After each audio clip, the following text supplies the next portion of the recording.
بیوی شوہر کے اذن کے بغیر نفل کی روزہ رکھ ہی نہیں سکتی. شوہر سے پوچھنا پڑے گا، شوہر سے پوچھنا پڑے گا کہ میں نفل کی روزہ رکھتا ہوں، رکھوں گی، تو آپ کی اجازت ہے یا نہیں ہے؟ تو شوہر کی اجازت ضرور. آج کل کیا ہے، شادی کرنے سے پہلے یہاں پر تھوڑا سا تذکر میں دینا چاہتا ہوں. شادی کرنے سے پہلے لڑکا کہتے ہیں کہ میں اپنے بیوی کے لیے کچھ نہیں کر سکتا. یہاں تک کہ ہمارے معاشرے میں، سوسائٹی میں ہم نے دیکھا ہے، ہم نے واقعہ سنا ہے، دیکھا ہے کہ ایک دفعہ ایک شخص سے میں نے پوچھا اگر وہ لڑکی تمہیں نہ ملے تو تم کیا کرو گے؟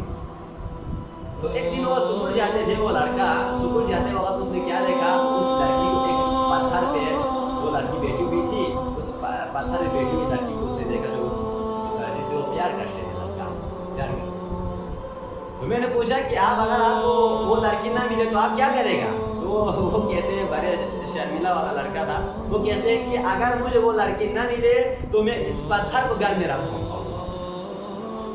یہ اس کا کیا ہے، بیان ہے. جب اس نے وہ لڑکا جب شادی کر کے بیوی کو گھر لایا، 2-3 بچہ ہونے کے بعد ابھی بیوی اور میاں کے درمیان، شوہر اور بیوی کے درمیان کیا ہے، وہ پہلے والی محبت، وہ پہلے والی عشق، وہ پہلے والی خشنت جوت بازی میں نہیں ہے. پیغمبر خدا صلی اللہ تعالیٰ علیہ وسلم فرماتے ہیں روزۃ الفردوس میں ہمارے حدیث کی کتاب، ہمارے نوجوان نسلوں کو گمراہ کرنے کے لیے، ہمارے بعض لوگ گمراہ کرنے کے لیے کہتے ہیں کہ نور بخشوں کو حدیث کی کتاب نہیں ہے. کون کہتا ہے؟ روزۃ الفردوس میں حضرت عائشہ، تیسری بات میں حضرت عائشہ سے روایت ہے کہ حضرت عائشہ روایت کرتے ہیں کہ فرماتا ہے کہ پیغمبر خدا نے فرمایا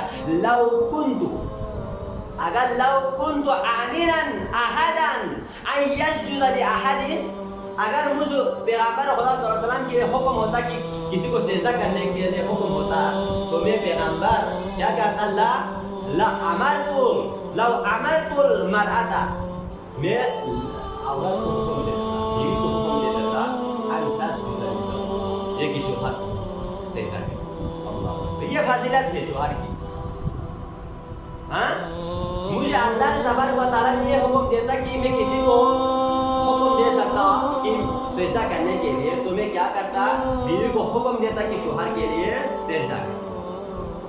اور بیوی کا یہ روزۃ الفردوس میں ہی ہے. حضرت عائشہ فرماتی ہے کہ بیوی کی سوت کاٹنے کی آواز جب وہ اپنے شوہر کے لیے یا کسی اور کے لیے کیا کرتا ہے، بنیان یعنی کہ سویٹر بنواتا ہے نا، اس میں جو آواز آتی ہے، تو حضرت عائشہ فرماتی ہے پیغمبر خدا نے فرمایا بیوی کی سوت کی آواز جو سویٹر بناتے ہوئے وہ سوت کی آواز نکلتی ہے نا، سویٹر بناتے ہوئے، تو اس کی آواز کیا ہے، 70 تکبیر سے وہ اس بیوی کی، اس عورت کی سوت کاٹنے کی آواز 70 تکبیر سے زیادہ بہتر ہے، 70 تکبیر سے بہتر ہے. اور تکبیر، اللہ کی راہ میں تکبیر پڑھنا 7 آسمان اور 7 زمین کی وزن کے اعتبار سے تکبیر اللہ کی راہ میں کتنا کیا ہے، زیادہ وزن. اس کے بعد پیغمبر فرماتا ہے جو کوئی بھی عورت محبت میں، عشق میں اپنے بیوی، جو کوئی بھی عورت محبت میں، عشق میں اپنے شوہر سے، شوہر کے لیے سویٹر بنواتا ہے، اللہ تبارک و تعالیٰ 1,00,000 ثواب اس عورت کے نامہ اعمال میں لکھ دیتا ہے. اب یہ ہو گیا شوہر کی عصمت، کیونکہ یہاں پر کیا آیا، شاذلی نے فرمایا کہ مکروہ روزہ کیا ہے، شوہر کے اذن کے بغیر بیوی روزہ نفل روزہ نہیں رکھ سکتے. تو یہاں پر تھوڑا سا میں تذکر دے رہا ہوں. اب بیوی کے مقام کو دیکھو، پیغمبر خدا صلی اللہ علیہ وسلم نے کیا فرمایا، اے خدیجہ جب سے مجھے پتا چلا ہے، اے خدیجہ جب مجھے پتا چلا کہ جنت میں بھی تو میری بیوی ہوگی، تو واللہ مجھ محمد کے لیے نا وفات پانا، مرنا مجھ محمد کے لیے کیا ہو گیا ہے، کوئی دقت نہیں ہے، میں مرنے کے لیے تیار ہوں، وفات پانے کے لیے تیار ہوں. کیوں؟ کیونکہ جنت میں تم مجھ سے ملے گی، تو میری بیوی ہو. پیغمبر نے یہ کہا. ہمارے معوذۃ القربہ میں پیغمبر فرماتا ہے کہ حضرت عائشہ روایت کرتے ہیں کہ پیغمبر گھر سے نکلتے ہی نہیں تھے حتی یہاں تک یذکر خدیجہ تھا. اللہ خدیجہ کے بارے میں تذکر کرتے تھے, خدیجہ کو یاد کرتے تھے, ذکر کرتے تھے. وہ خدیجہ کی اتنی تعریف کرتے تھے, روایت میں ہے کہ پیغمبر کی 12 بیوی تھی, جو 12 بیوی تھے, بعض کہتے ہیں کہ 9 بیوی تھی. ان سب بیویوں میں سے ہمارے عقیدے کے مطابق کیا ہے, سب سے افضل حضرت خدیجہ الکبریٰ رضی اللہ عنہا. پیغمبر صلی اللہ علیہ وسلم فرماتا ہے کہ حضرت عائشہ روایت کرتے ہیں کہ میں نے کبھی پیغمبر کو ایسا نہیں دیکھا کہ وہ خدیجہ کو یاد کیے بغیر گھر سے نکلتا ہو. اور ایک دن تو خدیجہ کی تعریف بھی کرنا لگا, خدیجہ یہ ہے, خدیجہ وہ ہے, خدیجہ یہ ہے. تو حضرت عائشہ کو کیا غیرت آئی, اور حضرت عائشہ نے پیغمبر خدا سے عرض کیا, پیغمبر خدیجہ تو بری ہے, بری عورت ہے, گریا ہے نا, وہ گریا ہے, ہماری بات چیز ہے گسپا, وہ تو گریا ہے.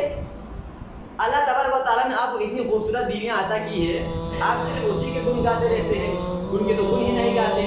تو پیغمبر جلال میں آ گیا اور پیغمبر کے بال کھڑے ہو گئے, اور پیغمبر نے فرمایا, اے عائشہ یہ وہ عورت ہے جو عرب کے دور میں سب نے مجھے چلایا, تو یہی اسی عورت نے مجھے میرے تصدیق کی. یہ وہی عورت ہے جس نے عرب کے دور میں سب نے اپنے مال سے مجھے محروم رکھا, تو یہی عورت تھی جس نے مجھے مال سے نوازا. یہ وہی عورت ہے میرے تمام بیویوں میں, یہ وہی عورت ہے جس کے ذریعے اللہ تبارک و تعالیٰ نے مجھے عورت عطا کی. حضرت عائشہ کو ندامت ہوئی, تو حضرت عائشہ نے ارادہ کر لیا کہ میں آج کے بعد کبھی حضرت خدیجہ الکبریٰ کے بارے میں اس طرح کی سوچ نہیں رکھوں. تو یہ ہو گیا میاں اور بیوی کے درمیان محبت ہونا چاہیے. میاں کی طرح سے بھی محبت ہونا چاہیے, بیوی کی طرح سے بھی محبت ہونا چاہیے. یہ نہ ہو کہ میاں بیوی سے محبت کرتی ہے لیکن بیوی میاں سے محبت نہیں کرتی, یہ نہ.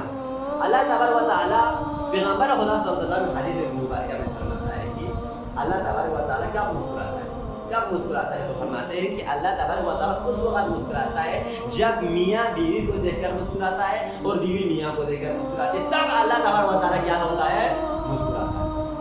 تو یہ میاں اور بیوی کی, کیونکہ میں اس لیے اس کو دہرا رہا ہوں کیونکہ پیغمبر نے فرمایا انما سمی رمضان, بے شک میں رمضان کے مبارک کا نام رمضان اس لیے رکھا فإنه يلبس الذنوب, بے شک یہ کیا کرتا ہے, رمضان گناہوں کو جلا دیتا ہے.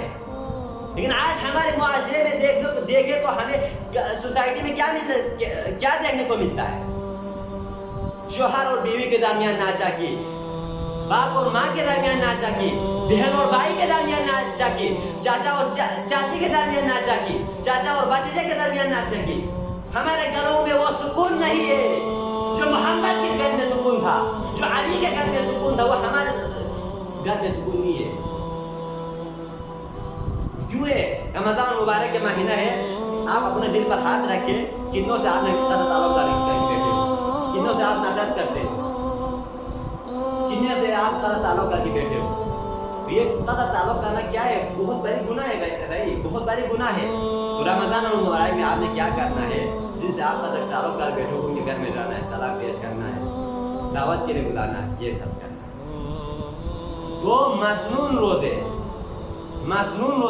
مستحب تو بھی میں نے آپ لوگوں کو گن کے دے دیا. مسنون روزے کیا ہے, وَأَمَّا الصَّوْمُ الَّذِي, بہرحال صوم وہ روزے مسنون ہے, فَفِي الْأَسْبُوعِ, ہفتے میں کیا ہے, یوم الاثنین و یوم الخامس, پیر کے دن روزہ رکھنا سنت, اور جمعرات کے دن روزہ رکھنا ہفتے میں کیا ہے, جمعرات ساتھ سنت ہے. وفی اشہر الایام البیض, ایام بیض میں بھی روزہ رکھنا کیا ہے, سنت ہے. وہ کیا ہے, وہی یوم الثالث عشر ورابع عشر وخامس عشر. وہ کیا ہے, تو شاہد کہتے ہیں کہ ہر ماہ کی 13 تاریخ, 14 تاریخ اور 15 تاریخ کو روزہ رکھنا کیا ہے, سنت رسول خدا صلی اللہ تعالیٰ علیہ وآلہ وسلم ہے. آگے فرماتے ہیں وفی سنت, سال میں روزہ رکھنا کیا ہے, کون سے سال میں کتنے روزہ ہم پر سنت ہے, تو فرماتے ہیں یوم عاشوراء و یوم تاسوعاء و یوم عرفہ. عاشوراء کے دن روزہ رکھنا سنت ہے, تاسوعاء کے دن روزہ رکھنا سنت ہے. تاسوعاء کیا ہے, 9 محرم الاحرام کو روزہ رکھنا سنت ہے. عاشوراء کے دن روزہ رکھنا سنت ہے. بھائی ہمارے عقیدوں کو آپ کھول کر دیکھیں, سادہ جی ہمارے عقیدہ ہے بغن کے دہل ہمارے عقیدہ ہے کہ دعوت میں آپ دیکھیں حضرت پیغمبر خدا صلی اللہ علیہ وسلم کی عرس مبارک کی نماز ہے، علی مرتضیٰ کی بھی عرس مبارک کی نماز ہے، فاطمہ زہرا کی بھی عرس مبارک کی نماز ہے، معصوم کربلا کی زیارت کی نماز ہے، علی اکبر کی زیارت کی نماز ہے، سائر شہداء کی زیارت کی نماز ہے، امام جعفر الصادق کی زیارت کی نماز ہے۔ اور یہاں پر شاہ سید علیہ رحمہ فرماتے ہیں کہ سال میں عاشورہ کے دن اور یوم تاسوعہ کے دن روزہ رکھنا ہم پر کیا ہے؟ مستحب۔ تو شاہ سید ہمیں کیا فرمانا چاہتا ہے؟ شاہ سید فرمانا چاہتا ہے باب الصوم میں بھائی آپ لوگوں نے کیا کرنا ہے؟ عزاداری حسین اور اعتکاف کرنا ہماری خصوصیتوں میں سے ایک خصوصیت ہے۔ جو لوگ نوربخشی لباس پہن کر ان دو خصوصیتوں کو مدہم کرنا چاہتے ہیں تو وہ لوگ صلح ہرگز نہیں کر سکتے۔ یہ ہمارے خصوصیتوں میں سے دو خصوصیت ہے، ہم مر بھی جائیں گے، کب بھی جائیں گے، لیکن اعتکاف اور عزاداری حسین کو کبھی نہیں چھوڑیں گے۔ ہماری یہ خصوصیت ہے بھائی، ہم چھوڑ ہی نہیں سکتے عزاداری کو اور اعتکاف کو۔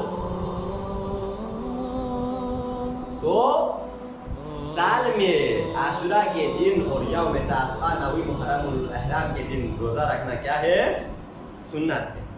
ویوم العرفہ اور نویں ذی الحجہ کو بھی روزہ رکھنا سنت ہے۔ وستہ ایام من الشوال من غیر تعین، شوال کے مہینے میں 6 دن روزہ رکھنا کیا ہے؟ بغیر کسی تعین کے دن کے، وتوالین بغیر کسی تسلسل کے روزہ رکھنا کیا ہے؟ سنت ہے۔ وتوالین اگر تسلسل کے ساتھ رکھے تو کیا ہے؟ افضل و افضل۔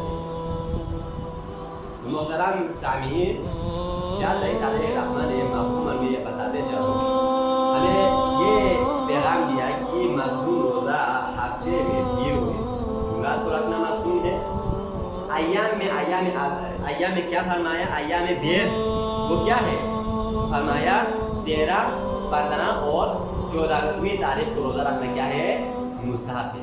سال کے اعتبار سے عاشورہ کے دن روزہ رکھنا مستحب ہے، یوم تاسوعہ 9 محرم کو روزہ رکھنا سنت ہے، اور اس کے ساتھ عرفہ کے دن روزہ رکھنا سنت ہے، اور شوال کے مہینے میں 7 دن روزہ رکھنا سنت ہے بغیر کسی دن کے تعین کیے اور تسلسل کے۔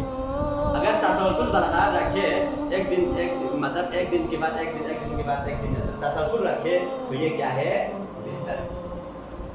تو اللہ تبارک و تعالیٰ کی درگاہ میں میری یہ دعا ہے کہ پاک پروردگار عالم، پاک پروردگار عالم ہمیں پروردگار عالم نور بخشی ان تعلیمات پر، پروردگار عالم ان تعلیمات کو دل و جان سے سینے سے لگا کر رکھنے کے ہم سب کو توفیق عطا فرمائے۔ پروردگار عالم زندگی میں پروردگار عالم عزاداری حسین اور اعتکاف سے ہمیں جدا نہ کر پروردگار عالم، ان دونوں سے پروردگار عالم تا قیامت تک پروردگار عالم ان دونوں سے ہمیں منسلک فرما پروردگار عالم۔